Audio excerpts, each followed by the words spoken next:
يا أيها الذين آمنوا إذا لقيتم فئة فاثبتوا واذكروا الله كثيرا لعلكم تفلحون وأطيعوا الله ورسوله ولا تنازعوا فتفشلوا وتذهب ريحكم واصبروا ان اللہ مع الصابرین۔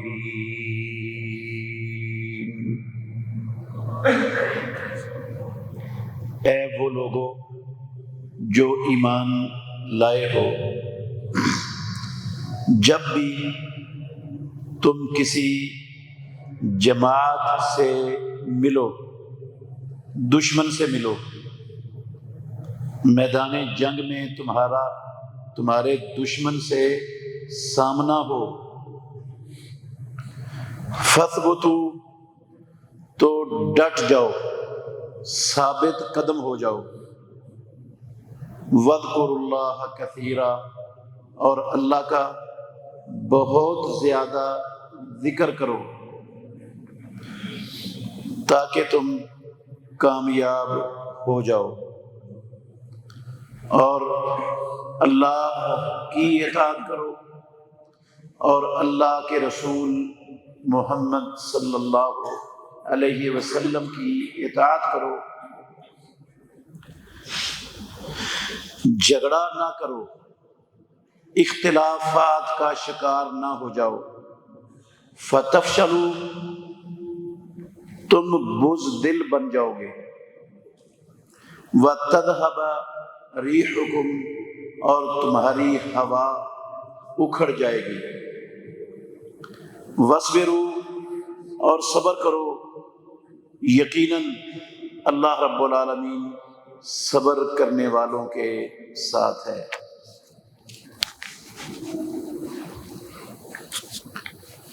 ہر قسم کی حمد و ثنا اللہ مالک العلام، اللہ وحدہ لا شریک کی ذات اقدس کے لیے بے شمار لاتعداد انگنت درود و سلام سید الاولین والآخرین خاتم النبیین محمد الرسول اللہ صلی اللہ علیہ وسلم کی ذات گرامی کے لیے۔ عزیز بھائیو، پچھلے کئی خطبات سے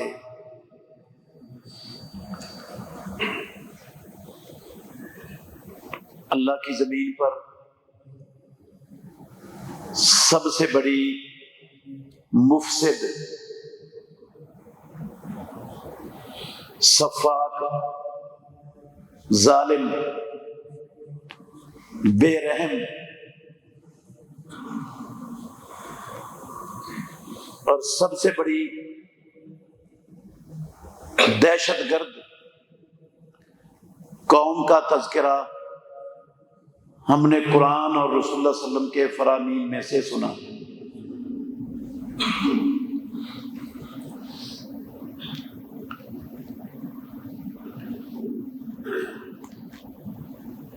وہ قوم جو اس وقت جتنی باتیں میں نے بیان کی ہیں 4-5 جمعوں میں، ان ساری باتوں کے ثبوت آج فلسطین کی سرزمین پر ہر کھلی آنکھوں والا اپنی آنکھوں سے دیکھ سکتا ہے اور اپنے کانوں سے سن سکتا ہے۔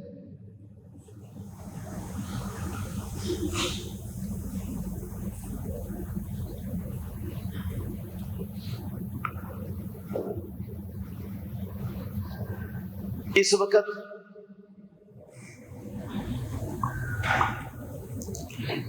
جو فلسطین میں غزہ کے مسلمانوں کی نسل کشی کا سلسلہ جاری ہے،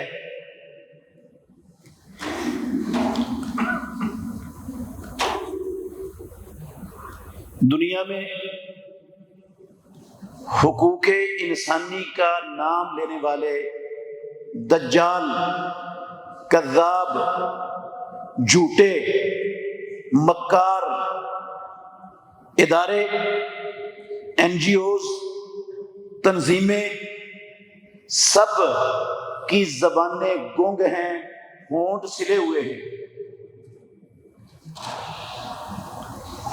نہ کوئی دنیا کا عالمی ادارہ، نہ کوئی دنیا کی عالمی این جی اوز، اور نہ کوئی اقوام متحدہ سلامتی کونسل کے یہ ظالم امریکہ کے غلام ادارے کچھ بھی کسی قسم کا کوئی کردار ادا کرتے ہوئے دنیا میں آپ کو نظر نہیں آئیں گے۔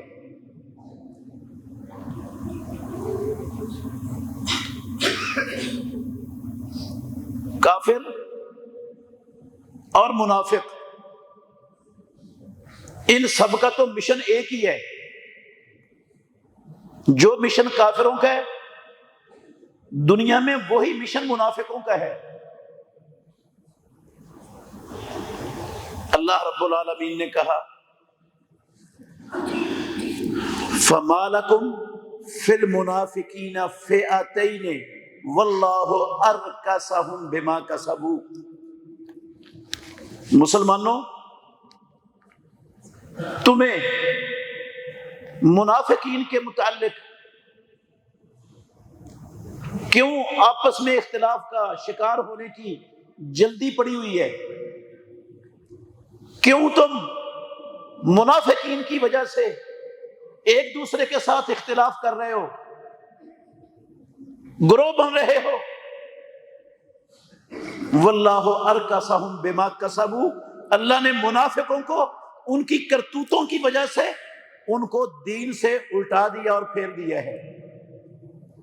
آگے فرمایا اللہ نے ودو لو تکفرون کما کفروا، کسی بھول میں نہ رہنا کہ دنیا میں صرف یہودی یا صلیبی یا ہندو یا کمیونسٹ یا سکھ یا بدھ مت یا کمیونزم والے یا سوشلزم والے، کوئی بھی صرف وہی دنیا میں اسلام کے دشمن ہے، مسلمانوں کے دشمن ہے۔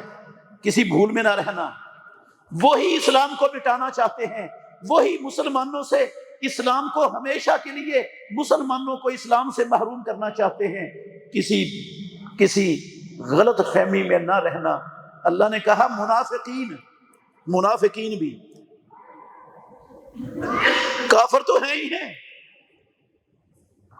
ان کے مشن میں تو شک کسی مسلمان کو رہ سکتی نہیں، کیونکہ قرآن میں اللہ مالک الملک نے صاف کھلے اور واشراف الفاظ میں ایک جگہ پر نہیں، درجنوں جگہ پر اللہ رب العالمین نے ان کا یہ مشن بالکل صاف اور کھول کر سادہ الفاظ میں بیان کیا ہے۔ وَدُّوا لَوْ تَكْفُرُونَ كَمَا كَفَرُوا، اگر کافر یہ چاہتے ہیں نا تو ساری دنیا کے منافق، ان کا بھی یہی مشن ہے، ان کو بھی یہی پسند ہے کہ تمہارے پاس اسلام نہ رہے، تم سارے کافر ہو جاؤ۔ منافق کون ہے؟ یہ یو این او کے سب یہ منافقوں کے سرگنے ہیں اس دور میں، اس وقت زمین پر اللہ کے منافقین ہیں۔ یہ یو این او کے سارے ذیلی ادارے یہ منافقوں کے ادارے ہیں دنیا میں۔ یہ جتنی حقوق انسانی کا نام لینے والی این جی اوز ہے دنیا میں، یہ سب دنیا کے اس دور کے بڑے بڑے منافق ہیں۔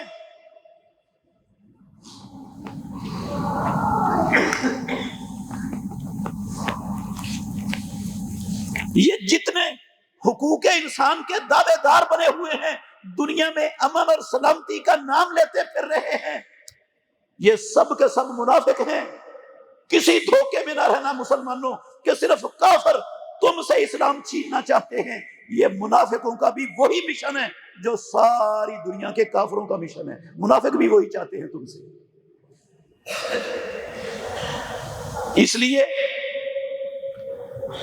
کوئی یہودی مر جائے دنیا میں، کوئی چوڑا صلیبی مر جائے دنیا میں، تو یہ حقوق انسانی کے ادارے، یہ تنظیمیں، یہ این جی اوز اپنے دونوں بازو اپنے سر پہ رکھ کے ساری دنیا کے سامنے دہائی دینا شروع کر دیتے ہیں. بھئی انسانوں پر ظلم ہو گیا ہے، یہودی مر گیا ہے، صلیبی چوڑا مر گیا ہے، یہ دہائی دیتے ہیں. ساری دنیا کا میڈیا وہ چیخو پکار سے آسمان تک اپنی چیخیں پہنچانا شروع کر دیتا ہے. بھئی دہشت گردی ہو گئی، یہ جناب جارحیت ہو گئی. اور اگر مسلمانوں کا قتل عام ہو رہا ہو، مسلمانوں کے پھول کلیوں جیسے معصوم چھوٹے چھوٹے بچے وہ قتل ہو رہے ہوں اور ان کی لاشوں کے ڈھیر لگے ہوئے ہوں، مسلمانوں کی بے گناہ خواتین ان کے چیتھڑے اڑے ہوئے ہوں جسموں کے، بوڑھے قتل ہوئے ہوں، نمازی نماز کی حالت میں مسجد کے ملبے تلے آ کر مسجد پر بمباری کر کے نمازیوں کو قتل کیا جا رہا ہو، تو یہ سارے دنیا کے بڑے بڑے منافق ادارے، یہ یو این او کے مشٹنڈے، یہ سلامتی کونسل کے بھیڑیے، یہ ساری دنیا کی حقوق انسانی کا نام لینے والی جھوٹی کذاب دجال این جی اوز، ان کی منافقت پھر تم سے چھپی نہیں رہنی چاہیے. یہ منافق ہے، وہی چاہتے ہیں جو وہ چاہتے ہیں.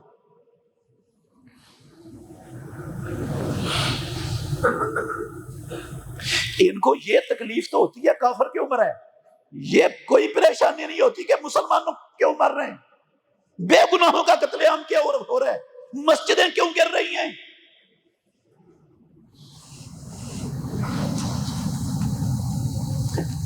ہمیں نہ کافروں پر دکھ ہے، نہ ان منافق اداروں پر دکھ ہے، نہ ساری دنیا کی منافق این جی اوز اور یہ حقوق انسان کا نام لینے والی دجال تنظیموں پر دکھ ہے. ان کا یہ مشن ہے، ہمارے رب نے بیان کیا ہے، میں نے اپنے گھر سے نہیں بنایا، یہ قرآن کا حوالہ دے رہا ہوں آپ کو. دکھ ہے میرے بھائیوں 2 ارب لا الہ الا اللہ محمد الرسول اللہ کا اقرار کرنے والوں پر، لا الہ الا اللہ محمد الرسول اللہ پڑھنے والی 2 ارب امت پر دکھ ہے. لا الہ الا اللہ پڑھنے والی، محمد الرسول اللہ صلی اللہ علیہ وسلم سے محبت کرنے والی، آپ کو نبی ماننے والی، قرآن کو اللہ کی کتاب ماننے والی 5 درجن کے لگ بھگ مسلمان حکومتوں پر دکھ ان پر ہے. جو کلمے نے، اسلام نے، اللہ کو رب ماننے نے، محمد الرسول اللہ صلی اللہ علیہ وسلم کو اپنا نبی تسلیم کرنے نے جو ذمہ داریاں، جو ڈیوٹیاں، جو فرائض ان مسلمانوں پر عائد کیے تھے، مسلمان 100% ان ڈیوٹیوں سے، ذمہ داریوں، فرائض سے سبق دوش ہو چکے ہیں مکمل طور پر.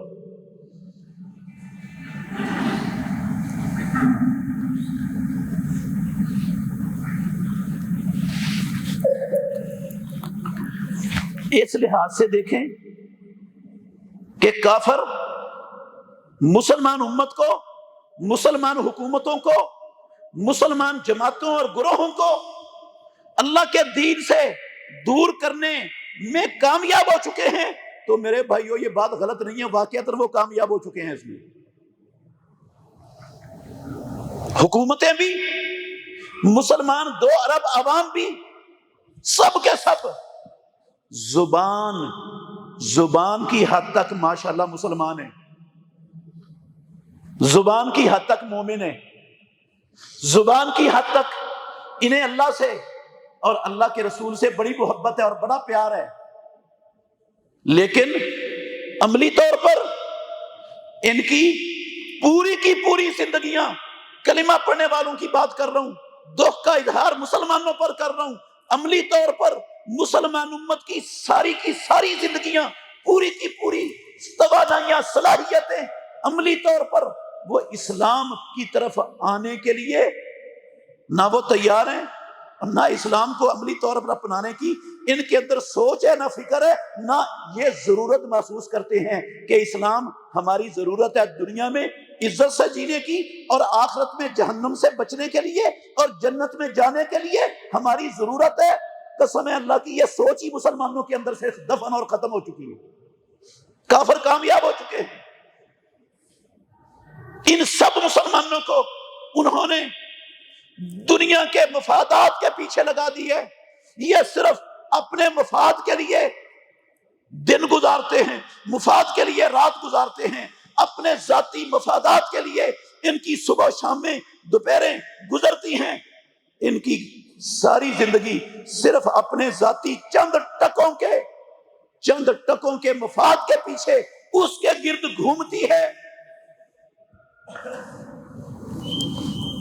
اس کے سوا اپنی ساری ذمہ داریاں، سارے فرائض وہ پروردگار کے سپرد کر چکے ہیں، یہ اپنے پاس رکھ، ہمیں نہیں چاہیے یہ ذمہ داریاں اور یہ کام۔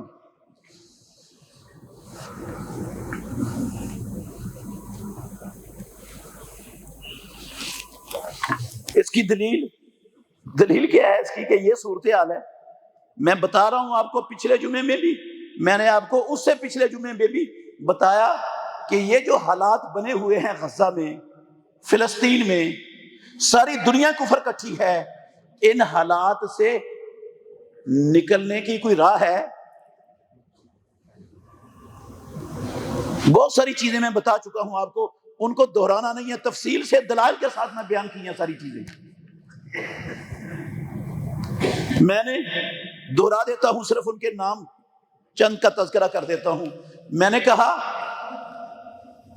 کہ ان کا مقابلہ کرنے کے لیے بہت سارے کام ہیں جو مسلمان میں سے ہر کلمہ پڑھنے والا اللہ کی قسم اپنے گھر میں بیٹھ کر، اپنی دکان پر بیٹھ کر، اپنی روزمرہ کی زندگی کے اندر ان کا زبردست یہودیوں کی اس بدماشی کا زبردست جواب دے سکتا ہے۔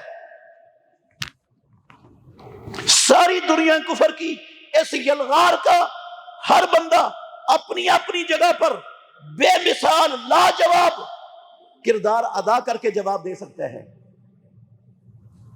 کیسے جواب دے سکتا ہے؟ بہت ساری چیزیں بتائی میں نے، ان میں سے ایک چیز یہ بتائی تھی کہ محمد الرسول اللہ صلی اللہ علیہ وسلم نے کلمہ پڑھنے والے مسلمانوں کو مدینہ طیبہ میں بسنے والے، خیبر میں بسنے والے، جزیرہ عرب میں رہنے والے یہودیوں کے چنگل سے آزادی نجات دلانے کے لیے محمد الرسول اللہ صلی اللہ علیہ وسلم نے کیا کیا طریقے اختیار کیے، آج بھی وہ طریقے ہر مسلمان اختیار کر سکتا ہے۔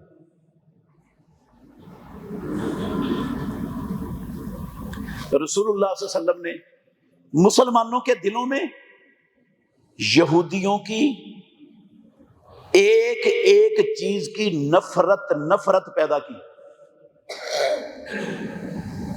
یہودیوں کی خصوصاً اور کافروں کی عموماً۔ امام الانبیاء نے مخالفت کرنے کا حکم دیا صحابہ کو۔ آپ نے کہا وہ ایسا کرتے ہیں تم نے ایسا کرنا ہے، وہ ایسا کرتے ہیں تم نے ایسا کرنا ہے، وہ ایسا کرتے ہیں تم نے ایسا کرنا ہے، ہر کام میں۔ میں نے آپ کو بتایا اللہ کی قسم عبادات میں بھی محمد الرسول اللہ کو گوارا نہیں تھا، عبادات میں بھی گوارا نہیں تھا کہ یہودی جس طرف منہ کر کے عبادت کرتے ہیں مجھے محمد ان کو نہیں گوارا میں اس طرف منہ کر کے عبادت کروں اپنے رب کی۔ یہودیوں کا قبلہ اللہ کے نبی نے اس کو قبلہ رکھنا پسند نہیں کیا۔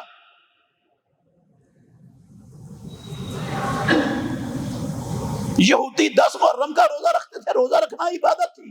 محمد الرسول اللہ صلی اللہ علیہ وسلم نے عبادت میں یہودیوں کے ساتھ مشابہت کو پسند نہیں کیا۔ اب ان کا مخالفت کرنی ہے ان کی۔ یہودی کلچر، ثقافت، تہذیب و تمدن، رہن سہن، کیا دنیا کا ہر کلمہ پڑھنے والا اس کلچر، ثقافت، یہودی کلچر اور ثقافت کو ختم کر سکتا ہے اپنی زندگی میں یا نہیں؟ یا اس کو لائسنس لینا پڑے گا کسی سے یہ چیزیں چھوڑنے کے لیے؟ اجازت لینی پڑے گی کسی سے کہ چھوڑوں کہ نہ چھوڑوں؟ ہر بندہ کر سکتا ہے، ہر بندے کے بس میں ہے، ہر بندے کی استطاعت میں ہے، ہر بندہ ان کاموں کی طاقت رکھتا ہے، اور اللہ کے نبی نے وہی صحابہ کو کہا جو ان کے بس میں تھا، کروایا ان سے، کر کے دکھایا انہوں نے۔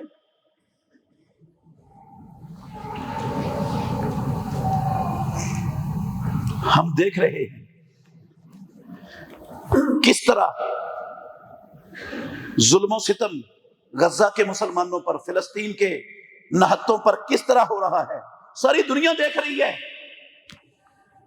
لیکن مجال ہے یہودیوں کا کلچر، ان کا ہیئر سٹائل، ان کا لباس، ان کا چال چلن، ہم نے اس سے نفرت کر کے اس کو اپنے وجود سے، اپنے گھر سے، اپنی زندگی سے اس کو نکالا ہو۔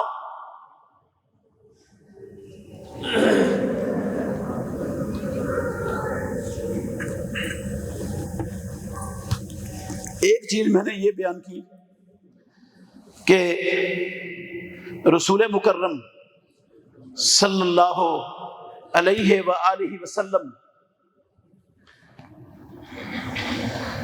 نے مسلمانوں کو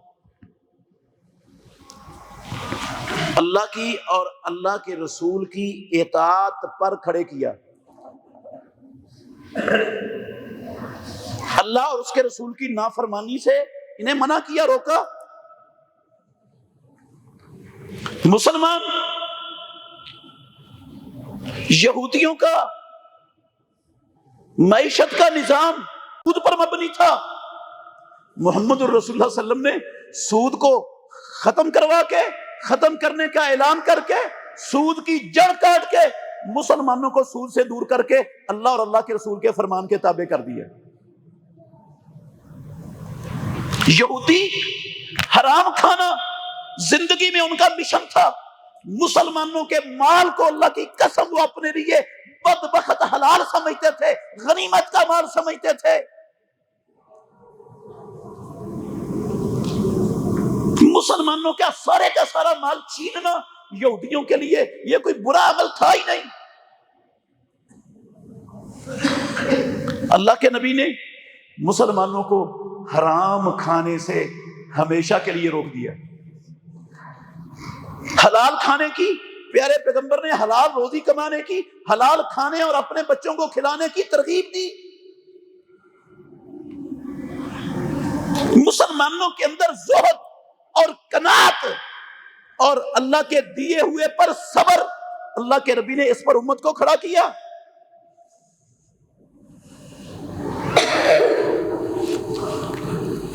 یہودیوں کا مقابلہ کرنے کے لیے سب سے پہلے ان کا کلچر چھوڑنا پڑتا ہے، ان کی تہذیب چھوڑنی پڑتی ہے۔ وہ دشمن ہے ہمارے، وہ ہمارے خیر خواہ نہیں ہے۔ کائنات کے سب سے بڑے دشمن رب نے ان کو کہا ہے، سب سے بڑے فسادی پروردگار نے ان کو قرآن میں قرار دیا ہے۔ کلمہ بھی پڑھیں اور نمائندے بنے یہودی تہذیب کے، یہودی کلچر کے۔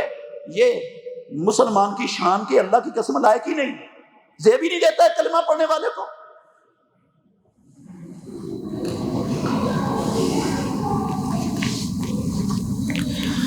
اللہ اکبر۔ پوچھا گیا تھا رسول اللہ صلی اللہ علیہ وسلم سے، آپ نے یہ پیشین گوئی کی تھی، لَتَتَّبِعُنَّ سُنَنَ مَنْ كَانَ قَبْلَكُمْ، مسلمانوں، محمد الرسول اللہ صلی اللہ علیہ وسلم کا کلمہ پڑھنے والوں، صحیح بخاری شریف کی حدیث کے لفظ ہیں، لَتَتَّبِعُنَّ سُنَنَ مَنْ كَانَ قَبْلَكُمْ، تم ضرور بھی ضرور ان لوگوں کے طریقوں پر چلو گے جو تم سے پہلے تھے۔ صحابہ نے پوچھا، اللہ کے نبی من ہم، آپ کا مطلب کون لوگ ہیں؟ اہم الیہود والنصارى، کیا وہ یہودی عیسائی ہیں جن کی طرف آپ کہہ رہے ہیں کہ ان کے طریقوں پر چلو گے تم؟ آپ نے فرمایا فمن، اگر وہ یہودی عیسائی نہیں تو اور کون ہے؟ پھر وہی ہیں، چلو گے تم؟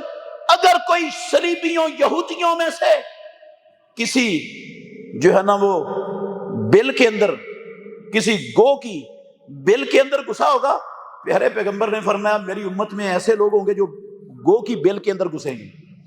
اور اگر کوئی یہودی اور چوڑا اپنی ماں کے ساتھ اس نے منہ کالا کیا ہوگا، میری امت میں بھی ایسے ملعون ہوں گے جو اپنی ماں سے منہ کالا کریں گے۔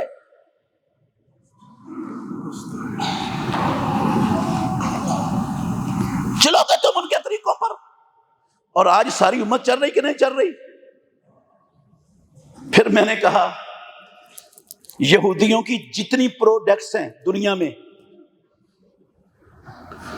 صرف آج نہیں محمد الرسول اللہ صلی اللہ علیہ وسلم کی زندگی میں بھی معیشت پر، اربوں کی معیشت پر، اللہ کی قسم یہودی قابض تھے۔ اربوں کی ساری معیشت یہودیوں کے کنٹرول میں تھی۔ محمد الرسول اللہ کی زندگی میں معیشت ان کے اپنے کنٹرول میں تھی، اور مسلمانوں کو بھاری بھاری سود پر قرضے دے کر ان کو اپنی غلامی کے اندر جکڑ رکھا تھا۔ انہوں نے قرضے دے کر ان کی زمینوں کے، جائیدادوں کے مالک بن چکے تھے یہودی۔ وہ قرضے واپس نہیں کرتے تھے، پھر ان کی زمینیں ان کے نام الٹ ہو جاتی تھی۔ آج بھی وہی سسٹم ہے، آئی ایم ایف کی شکل میں، ورلڈ بینک کی شکل میں، یہ یہودی ادارے، اللہ کی قسم یہودیت کے علمبردار، انہوں نے ساری دنیا کے مسلمانوں کو اپنے سودی شکنجے اور جال کے اندر کسا ہوا ہے۔ اس لعنت سے توبہ کرنے کی ضرورت ہے مسلمانوں کو اگر مقابلہ کرنا چاہتے ہیں تو، اگر یہودیوں کی بدماشی کا جواب دینا چاہتے ہیں تو سود کو ہمیشہ کے لیے ختم کرنا پڑے گا، چھوڑنا پڑے گا۔ ان کے ہیئر سٹائل کو، تہذیب کو، کلچر کو ختم کرنا پڑے گا۔ ان کے گندے، باطل، شر اور فساد پر مبنی نظام تعلیم کو پاؤں تلے رونگنا پڑے گا، گٹر کے اندر بہانا پڑے گا اگر مقابلہ کرنا چاہتے ہیں۔ اگر آپ یکجہتی کرنا چاہتے ہیں فلسطینی مسلمانوں سے، غزہ کے معصوم بچوں سے، عورتوں سے، اگر یکجہتی کرنا چاہتے ہیں تو میرے بھائیوں قسم ہے اللہ کی، ہر بندہ یہاں بیٹھ کر یہ کر سکتا ہے، لیکن ہم نہیں کرنے کے لیے تیار۔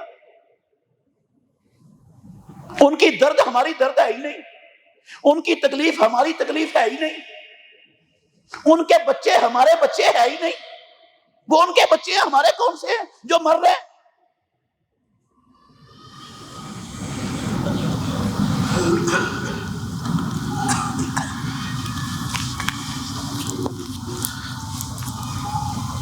پھر میں نے اور بھی کئی چیزیں بتائی، آج بھی ایک چیز بتانا چاہتا ہوں۔ میں نے پچھلے خطبے میں کہا تھا ایک بہت بڑی چیز جس سے ہم فلسطینیوں سے ہر بندہ یکجہتی کر سکتا ہے، اور جس کے ساتھ یہودیوں کو اور یہودیوں کے پیچھے ساری دنیا کفر کے جو بڑے بڑے امام کھڑے ہیں اور جو ادارے کھڑے ہیں، ان کی جو ہے نا تباہی اور بربادی کا ہم اللہ کے فضل سے سامان پیدا کر سکتے ہیں، ان کی دن کی زندگی اور رات کا چین برباد کر سکتے ہیں۔ ہر بندہ استطاعت رکھتا ہے۔ اس میں سے ایک چیز کیا ہے؟ اللہ کے نبی نے یہ بھی کیا تھا، یہ کام بھی رسول اللہ صلی اللہ علیہ وسلم نے کیا تھا، میں نے اپنے پاس سے نہیں نکالا، قرآن میں رب نے اس کا حکم دیا تھا، ترغیب دی تھی۔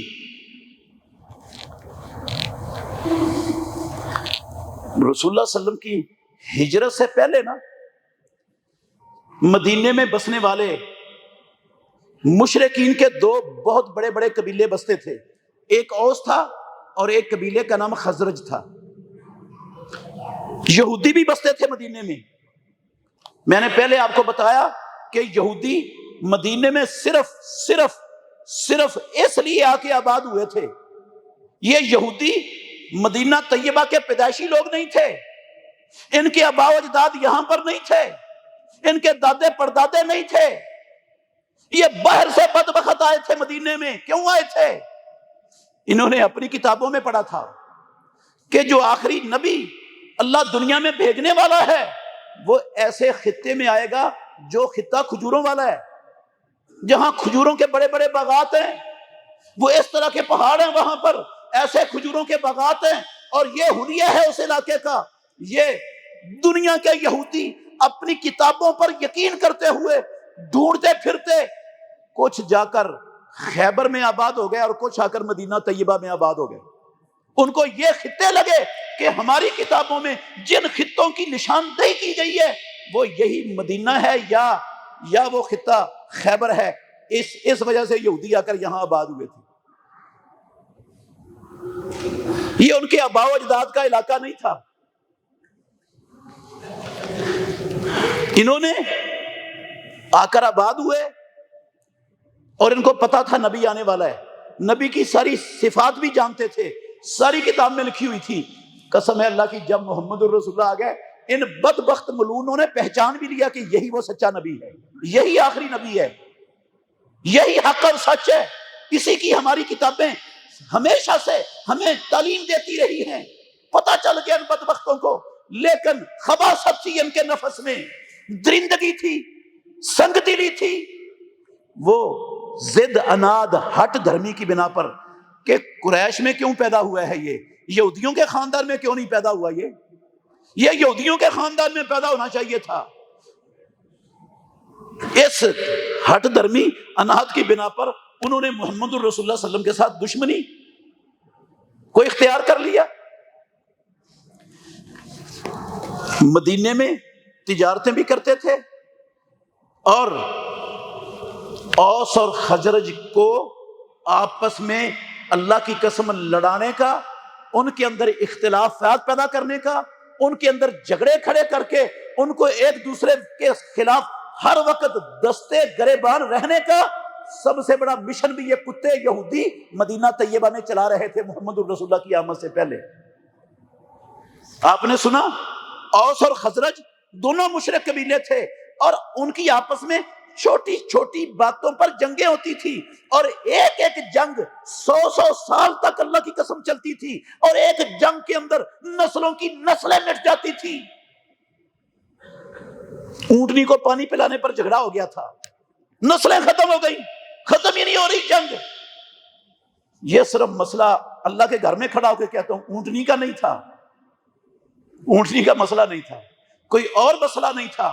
کعبے کے رب کی قسم مسئلہ یہودی تھے۔ یہ اس قدر باریک سازشیں پیچھے کر رہے تھے کہ یہ دونوں قبیلے عرب کے دونوں خاندان آپس میں ہمیشہ کے لیے دستے گریبان رہیں، لڑتے رہیں، ان کی قوت پاش پاش ہوتی رہے، ان کے اندر اتحاد اتفاق پیدا نہ ہو۔ اگر یہ متحد ہو گئے، اکٹھے ہو گئے، ان کے اندر اتحاد و اتفاق پیدا ہو گیا، ان کے اندر اختلافات، لڑائیاں، جھگڑے ختم ہو گئے، تو یہ ہمارے لیے خطرہ بن جائیں گے۔ اس لیے پہلے اس کے کہ یہ ہمارے لیے کسی وقت خطرہ بنے، ان کو ہمیشہ ساری زندگی آپس میں لڑائی رکھو، ان کو گروہوں میں، پارٹیوں میں، فرقوں میں، اختلافات میں، ان کو جھگڑوں کے اندر الجھائے رکھو ساری زندگی۔ یہ مشن تھا یہودیوں کا، اور وہ چلا رہے تھے عربوں کے اندر، عربوں کو آپس میں لڑا کے، اوس اور خزرج کو ایک دوسرے کے دستے گریبان کر کے وہ اپنا سسٹم چلا رہے تھے محمد الرسول اللہ کی آمد سے پہلے۔ نہیں ختم ہوتی تھی جنگیں۔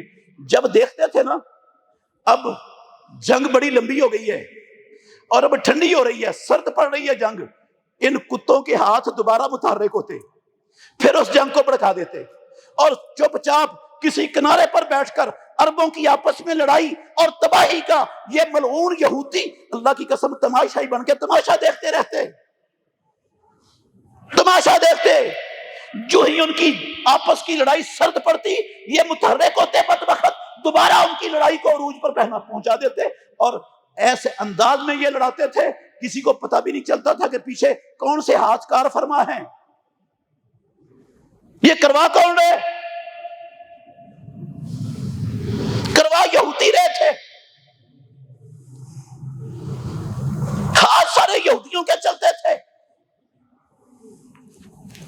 میں نے آپ کو بتایا پہلے قرآن کی آیت کے حوالے سے، یہ بڑے خناس لوگ ہیں، سب سے بڑی خناس قوم ہے دنیا کی، اللہ کی قسم یہ ہر کام سکیمیں بنا کر منصوبہ بندی کے ساتھ کرتے ہیں. منصوبہ بندی اور سکیموں کے بغیر اندھا دھند ہماری طرح وہ نہیں کرتے. ہر کام کے پیچھے سکیم اور بہت بڑی منصوبہ بندی ہوتی ہے. انہوں نے کہا اپنے لوگوں کو، ان کے بڑے پڑھے لکھوں نے، ان کے ربیوں نے، ان کے مذہبی رہنماؤں نے یہودی عوام کو کہا اور پڑھے لکھے لوگوں کو کہا، سمجھدار لوگوں کو جن کے پاس علم تھا تورات کا، انجیل کا، ان کو کہا آمنو، اوے پڑھے لکھے لوگوں، یہودیوں کی پڑھی لکھی نسل، آمنو بالذی انزل علی الذین آمنوا وجہ النہار واکفروا آخرہ. تم صبح صبح محمد الرسول اللہ صلی اللہ علیہ وسلم کے دین پر ایمان لانے کا اعلان کر دیا کرو کہ ہم مسلمان ہو گئے. آمنو بالذی انزل علی الذین آمنوا وجہ النہار، دن کے شروع میں ایمان کا اعلان کر دیا کرو. وکفروا آخرہ، جب شام ہو تو پھر محمد کے دین کو چھوڑ کر دوبارہ یہودی بن جایا کرو. مقصد کیا تھا ان کا؟ منصوبہ بندی کیا تھی؟ چاہتے کیا تھے؟ چاہتے یہ تھے کہ یہ پڑھے لکھے لوگ، اہل کتاب، یہ علماء طبقہ، یہ تورات و انجیل کے ماہرین، جب سارے معاشرے کو پتا تھا یہ علماء ہیں، ان کے یہ پڑھے لکھے لوگ ہیں، یہ ثقافت والا طبقہ ہے، مہذب لوگ ہیں، جب وہ دیکھیں گے نا بھئی یہ پڑھے لکھے اہل کتاب صبح صبح ایمان لائے اور پھر شام کو کافر ہو گئے، یقیناً انہوں نے کوئی محمد الرسول اللہ صلی اللہ علیہ وسلم کے دین میں نقص دیکھا ہے، کوئی خرابی دیکھی ہے، کوئی عیب دیکھا ہے، اسی لیے تو پلٹے ہیں یہ. ان کو تو اللہ کے دین کا پتہ ہے، یہ تو نبیوں پر ایمان لانے والے لوگ ہیں، یہ تو اللہ کے دین پر چلنے والے لوگ ہیں. محمد کے دین میں اگر کوئی خرابی نہ ہوتی، نقص نہ ہوتا تو یہ کیوں پلٹتے؟ صبح کو ایمان لا کر شام کو کیوں پلٹتے؟ لیکن یہ بدبخت تو منصوبہ بندی کر رہے تھے، سکیم بنائی ہوئی تھی انہوں نے. سکیم یہ تھی اس طرح کرو گے تو جو لوگ نئے نئے مسلمان ہو رہے ہیں وہ مسلمان نہیں ہوں گے، اور اگر کوئی ہو گیا تو تمہیں دیکھ کر وہ بھی واپس آ جائے گا، کیونکہ ان کو تو پتہ نہیں ہے، تم کو تو پتہ ہے سارا، اور وہ بھی جانتے ہیں تمہیں پتہ ہے. یہ اس طرح کی سکیمیں بناتے ہیں. جو قوم، میں ہمیشہ کہتا ہوں آپ بھائیوں کو، جو قوم اللہ کی قسم کسی دوسری امت کا، قوم کا نقصان کرنے کے لیے اپنا دین بدلنے، دین چھوڑنے پر تیار ہو جائے، کیا ایسی بدبخت ملعون قوم سے دنیا میں انسانیت کے لیے کسی خیر کی اور کسی امن کی توقع رکھی جا سکتی؟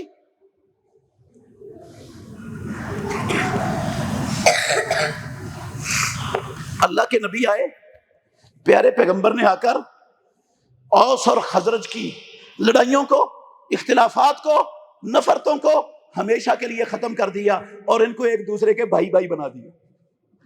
ایسی اخوت پیدا کی، ایسی اخوت پیدا کی. آپ کے سامنے ہے مثال، عبد الرحمن بن عوف کو کہتے ہیں سعد بن الربیع رضی اللہ عنہ، اللہ کے نبی نے آپ کو بھائی بنایا ہے، میرے بھائی بنے ہو.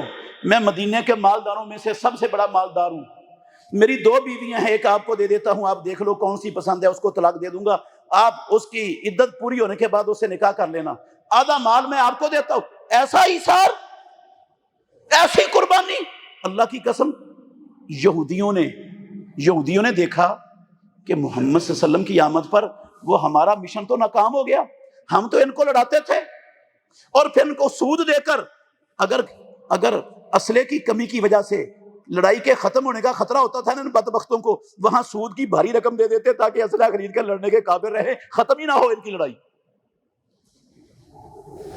ختم ہی نہ ہو. دیانتداری سے بتائیں، آپ اللہ کے گھر میں بیٹھے ہو، آج مسلمانوں کے اندر اختلافات، لڑائیاں، جھگڑے ہو رہے ہیں کہ نہیں ہو رہے؟ کون کروا رہا ہے؟ اللہ کے گھر میں کھڑے ہو کے اللہ وجہ البصیرت کہہ رہا ہوں، آپ تحقیق کر لو. یہ سیاسی اختلافات، یہ مذہبی اختلافات، یہ اعتقادی اختلافات، یہ فروعی اختلافات، یہ جماعتی اختلافات، یہ انفرادی اختلافات، یہ ہر قسم کے اختلاف پیدا کرنے والے کی قسم ہر اختلاف کے دندانے آپ کو یہودیوں سے ملتے ہوئے نظر آئیں گے. جاؤ تحقیق کر لو، پہنچ جاؤ ان کی تہ میں. ہمارے سیاسی اختلافات کے پیچھے یہ کمبخت یہودی کو، وہ مسلمانوں کو لڑا رہی ہے، ایک دوسرے کے دستے گریبان کر رہی ہے. ان کی ساری صلاحیت استعمال کروا کے وہ ان پر اپنی حکمرانی چلا رہی ہے اور ان کی عصمتیں نوچ رہی ہے، ان کے بچوں کا قتل عام کر رہی ہے، اور یہ بے بسی کی تصویر بن کے تماشائی بن کے تماشا دیکھ رہے ہیں۔ جس قوم کو اپنی لڑائیوں سے، اپنے جھگڑوں سے، اپنے اختلافات سے فرصت نہیں، وہ یہودیوں سے لڑے گی کبھی؟ وہ یہودیوں کا مقابلہ کرنے کے لیے کبھی تیار ہوگی؟ کبھی کوئی کردار ادا کرے گی؟ ان کو تو یہ حزب اختلاف ہے، یہ حزب اختلاف ہے، یہ فلاں ادارہ، یہ فلاں ادارہ ہے، اور ہر بندہ دوسرے کی پگڑی اچھالنے، اس کی ٹانگیں کھینچنے، اس کو ذلیل کرنے، رسوا کرنے پر اپنی قدرتی خدا داد ساری صلاحیتیں اس گند کے اندر اللہ کی قسم جھونکے ہوئے یہ مسلمان ہیں، محمد الرسول اللہ کے امتی، شرم نہیں آتی ہے ان کو محمد الرسول اللہ کا پاک نام اپنی گندی اور پلیز زبانوں پر لیتے ہوئے؟ کس نبی کے امتی ہیں یہ؟ جس نبی نے یہودیوں کی اس سازش کو مدینے میں ہمیشہ کے لیے مٹایا، مسلمانوں کو بھائی بھائی بنایا، ایک دوسرے پر ایثار قربانی کرنے والے، ایسی مثالیں انہوں نے رقم کی، دنیا کی تاریخ اللہ کی قسم ایسی مثالیں پیش نہیں کر سکتی۔ جب یہودیوں نے دیکھا نا کہ کام تو خراب ہو گیا، محمد الرسول اللہ صلی اللہ علیہ وسلم کی دعوت تو چھا گئی مدینے میں، اوس اور خزرج کی صدیوں کی لڑائیاں ختم ہو گئیں، فساد اختلافات مٹ گئے، ایک جسم ایک جان بن گئے، اب ہمارا مدینے میں چین سے رہنا، ہمارے مفادات نہیں بچیں گے، ہم خباثت بھی کریں، فساد بھی پھیلائیں، سود بھی چلائیں، ان کے مال کو حلال بھی سمجھیں، اب نہیں چلے گا۔ ان یہودیوں نے پھر سکیم بنائی، سازش کی۔ سازش کیا کی؟ ایک بندہ تیار کیا، سیرت کی کتابوں میں اس کا نام لکھا ہوا ہے شاش بن قیس، اس کو تیار کیا، بڑا یہ چرب زبان تھا، فصیح و بلیغ تھا، اس کو کہا جا اوس اور خزرج کو نا ان کی پچھلی عداوتیں، قدورتیں، دشمنیاں، لڑائیاں ساری یاد کروا، تاکہ یہ اپنی پچھلی دشمنیوں، عداوتوں، اور ان کو بتانا دیکھو تمہارا انہوں نے فلانا قتل کیا تھا، ان کو کہنا تمہارے فلانے بڑے کو انہوں نے قتل کیا تھا، وہ ساری پچھلی جو دشمنی ہے نا وہ تازہ کر ان کے اندر، اور اس وقت تک ان اوس اور خزرج کے اندر ان قدورتوں کو، ان دشمنیوں، عداوتوں کو زندہ کرنے کے لیے متحرک رہے جب تک یہ آپس میں لڑ نہیں پڑتے۔ یہ مشن اللہ کی قسم محمد الرسول اللہ صلی اللہ علیہ وسلم کے اس دعوت کے پھیلنے کے بعد یہودیوں نے جب اپنا مشن ناکام ہوتا دیکھا، انہوں نے پھر یہ رستہ اختیار کر لیا، اور وہ آ گیا، وہ متحرک ہو گیا۔ اس خبیث نے ان دونوں قبیلوں کو آپس میں یہ پچھلی عداوتیں، دشمنیاں، نفرتیں، لڑائیاں، ایک دوسرے کے قتل وہ یاد کروانے شروع کر دیے۔ نتیجہ یہ نکلا وہ دونوں قبیلے بھڑک اٹھے ایک دوسرے کے خلاف، کلمہ پڑھ چکے ہیں، مسلمان ہو چکے ہیں، اللہ کے نبی بھی مدینہ میں موجود ہیں۔ اللہ کی قسم یہودیوں کی سازش سے دونوں مسلمان قبیلے ایک دوسرے کے خلاف بھڑک اٹھے، اسلحہ اکٹھا کر لیا انہوں نے، اسلحہ جمع ہو گیا، لڑائی کی تاریخ طے ہو گئی کہ لڑائی کی فلاں تاریخ ہے، اور جنگ کی جگہ اور مکان کا بھی تعین کر لیا گیا، فلاں جگہ پر جنگ ہونی ہے۔ دونوں مسلمان محمد الرسول اللہ صلی اللہ علیہ وسلم کے امتی، یہ خباثت یہودیوں کی، انہوں نے ایسا ان کو بڑکایا کہ وہ تو لڑنے مرنے کے لیے تیار ہو چکے۔ آپ غور کریں، اسلحہ جمع ہو گیا، جگہ متعین ہو گئی، تاریخ متعین ہو گئی لڑنے کی، کوئی چیز باقی رہ گئی؟ محمد الرسول اللہ وہ لوگ جو آپس میں ایک دوسرے کے مفاد کو اپنے مفاد پر ترجیح دیتے تھے، اپنے مفاد کو اللہ کی قسم دوسرے کے قربان کرنا اپنی سعادت بندی سمجھتے تھے، وہ لڑنے کے لیے تیار ہو گئے ایک دوسرے کے خلاف، مرنے مارنے کے لیے تیار ہو گئے۔ ان یہودیوں کی سازش سے ہوا یہ سارا کچھ، ان کو تکلیف تھی، برداشت نہیں ہوا مسلمانوں کا آپس میں محبت، آپس میں پیار، مسلمانوں کا اتحاد۔ اللہ کی قسم ان کے سینے میں حسد کی آگ کے بھانبڑ جلنے لگ گئے، یہ مسلمانوں کے پیار اور محبت کو، اتفاق و اتحاد کو دیکھ کر یہ ان کے سینوں میں دبی آگ اسلام دشمنی کی، مسلمان دشمنی کی بھڑک اٹھی۔ اللہ کے نبی کو پتا چلا، پیارے پیغمبر محمد الرسول اللہ صلی اللہ علیہ وسلم نے صحابہ کو ساتھ لیا، اوس اور خزرج کے دونوں قبیلوں کے سرداروں کے پاس چلے گئے صحابہ کو ساتھ لے کر۔ آپ نے دونوں کے سرداروں کو نصیحت کی، اللہ سے ڈرایا، سمجھایا، یہودیوں کی سازش اور اس کی نتائج خطرناکی سے آگاہ کیا۔ وہ جو اسلحہ جمع کر چکے تھے، تاریخ طے کر چکے تھے، جگہ متعین ہو چکی تھی، سارا کچھ ہو چکا تھا، سارا کچھ ہی ختم کر دیا۔ دوبارہ شیر و شکر ہو گئے، دوبارہ ایک دوسرے پر اپنی جان چھڑکنے والے بن گئے محمد الرسول اللہ صلی اللہ علیہ وسلم کی نصیحت سے۔ وہ تو اللہ نے بچا لیا ان کو۔ اسی کا تذکرہ رب نے اس آیت میں کیا ہے جو ہم ہمیشہ سنتے ہیں، وَاعْتَصِمُوا بِحَبْلِ اللَّهِ جَمِيعًا وَلَا تَفَرَّقُوا۔ اور مسلمانوں اور محمد الرسول اللہ صلی اللہ علیہ وسلم کا نام لیواؤ، کلمہ پڑھنے والوں، تمہارا کلمہ تم سے یہ تقاضا کرتا ہے، تمہارا رب تم سے یہ مانگتا ہے، تمہارے نبی کا تم سے یہ مطالبہ ہے، وَاعْتَصِمُوا بِحَبْلِ اللَّهِ جَمِيعًا وَلَا تَفَرَّقُوا۔ یہ فرقوں میں مت بٹو، یہ مذہبی فرقے، یہ سیاسی فرقے، یہ لسانی فرقے، یہ علاقائی فرقے، یہ رنگ اور نسل کے فرقے، یہ زبان کے فرقے، یہ قومیت کے فرقے، ولا تفرقوا، ان فرقوں کے گند سے غلاظت سے نکلو باہر۔ واعتصموا بحبل اللہ جميعا، اللہ کی رسی کو سب مضبوطی سے تھام لو۔ اللہ کی رسی سے مراد ہے رب کا قرآن اور مدینے والے امام محمد الرسول اللہ کا فرمان۔ اس کو تھام لو مضبوطی سے، سارے جھگڑے، سارے اختلافات، ساری لڑائیاں، سارے فسادات ختم ہو جائیں گے۔ اسلام ان چیزوں کو ختم کرنے کے لیے رب نے نازل کیا ہے قرآن اور حدیث۔ اللہ کی قسم، مسلمانوں کے آپس کے جھگڑوں کو، لڑائیوں کو، فسادوں کو، ان جھگڑوں کو، فتنوں کو مٹا کر بسم کر دیتا ہے، ختم کر دیتا ہے۔ آ جاؤ، واعتصموا بحبل اللہ جميعا ولا تفرقوا، فرقوں میں مت بٹو۔ اس سے دشمن فائدہ اٹھاتا ہے، دشمن نقصان کر۔ یار 2 ارب مسلمان، کوئی مسلمانوں کی ایک حکومت نہیں، 2 نہیں، 10 نہیں، 5 درجن کے قریب مسلمانوں کی حکومتیں، کوئی 2 حکومتیں متفق ہیں، کٹھی ہیں، اتحاد ہے ان میں، اتفاق ہے رب کے دین کے لیے، مسلمانوں کے حقوق کے لیے۔ ایک بھی مسلمان حکومت دوسری کے ساتھ اللہ کی قسم اسلام کے دفاع کے لیے، امت مسلمہ کے حقوق کے لیے، رب کی زمین پر امن اور سلامتی کے قیام کے لیے، ان 5 درجن مسلمان حکومتوں سے ایک حکومت بھی دوسری کے ساتھ متفق نظر نہیں آئے گی آپ کو۔ حکومتوں نے کیا متحد ہونا ہے؟ ادھر تو ایک حکومت کے اپنے افراد متحد نہیں ہیں آپس میں، ان کی ایک دوسرے کے خلاف ایک کتے کا وہر پڑا ہوا ہے، یہ دوسروں کے ساتھ کیا متفق ہوں گے؟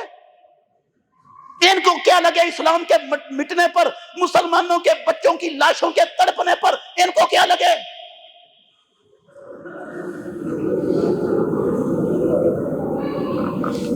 وَاذْكُرُوا إِذْ كُنْتُمْ أَعْدَاءً فَأَلَّفَ بَيْنَ قُلُوبِكُمْ فَأَصْبَحْتُمْ بِنِعْمَتِهِ إِخْوَانًا وَكُنْتُمْ عَلَى شَفَا حُفْرَةٍ مِّنَ النَّارِ فَأَنْقَذَكُم مِّنْهَا۔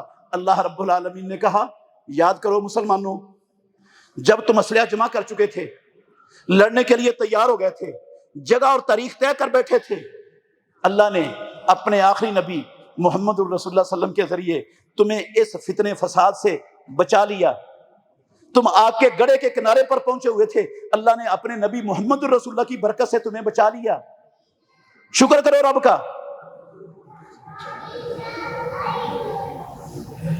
یہ حکم، یہ آیت میرے مسلمان بھائیوں، بزرگوں، اللہ کے لیے ٹھنڈے دل سے غور کرنا۔ یہ آیت صرف اوس اور خزرج کے لیے رب نے نہیں اتاری، یہ قیامت تک کے آنے والے مسلمانوں کے لیے ہے۔ قیامت تک آنے والے مسلمانوں کو یہ حکم ہے رب کا، واعتصموا بحبل اللہ جميعا ولا تفرقوا۔ ختم کرو یہ مذہبی فرقے سارے۔ اسلام میں فرقہ واریت کا گند، غلاظت، نجاست اسلام نہیں برداشت کرتا، اس کو نہیں ہے اسلام کے اندر اس کی گنجائش۔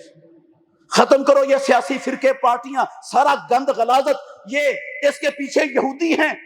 اگر لڑنا چاہتے ہو یہودیوں سے، بدلہ لینا چاہتے ہو مظلوم مسلمانوں کا، یہ گند فرقہ واریت کا، پارٹی بازی کا، یہ نجاست، اس گٹر سے، غلاظت سے نکلنا پڑے گا تمہیں۔ یہ اختلافات چھوڑنے پڑیں گے، رب کے قرآن پر، نبی کے فرمان پر ایک جسم ایک جان بن کر کھڑا ہونا پڑے گا، پھر کچھ کرو گے، پھر کچھ کرنے کے قابل ہوگے، پھر لے گا رب تم سے کام، پھر توفیق دے گا رب تمہیں۔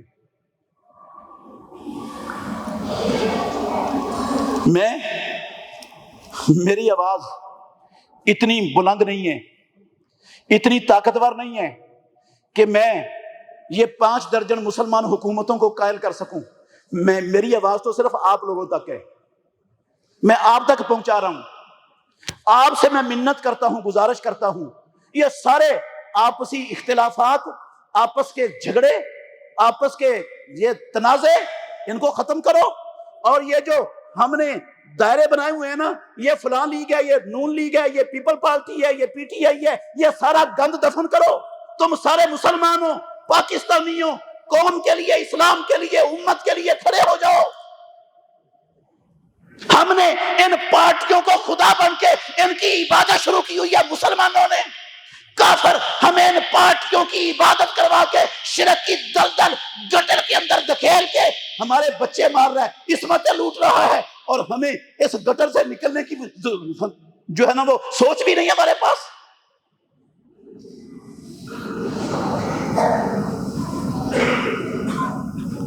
ہم ابھی بھی ان پارٹیوں کو خدا بنا کے ان پارٹیوں کے ان غداروں، لوٹیروں، رساگیر، جو سکے بند چور ڈاکو ہیں، ان کتوں کو پھر اپنے سر پر بٹھانے کے لیے ان کی کپڑے چلاتے پھر رہے،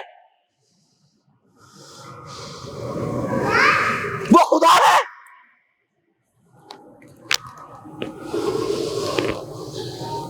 آ جاؤ رب کی طرف، نکلو اس غلاظت اور گند اور اختلافات سے، یہودی ہیں اس کے پیچھے۔ اللہ مجھے اور آپ کو سمجھنے کی اور ہر بندے کو اپنا کردار ادا کرنے کی توفیق عطا فرمائے۔ آخر دعوانا الحمدللہ رب العالمین۔ بہترین صدقہ جاریہ حاصل کرنے کے لیے اس ویڈیو کو لائک، کمنٹ اور شیئر کرنا مت بھولیں۔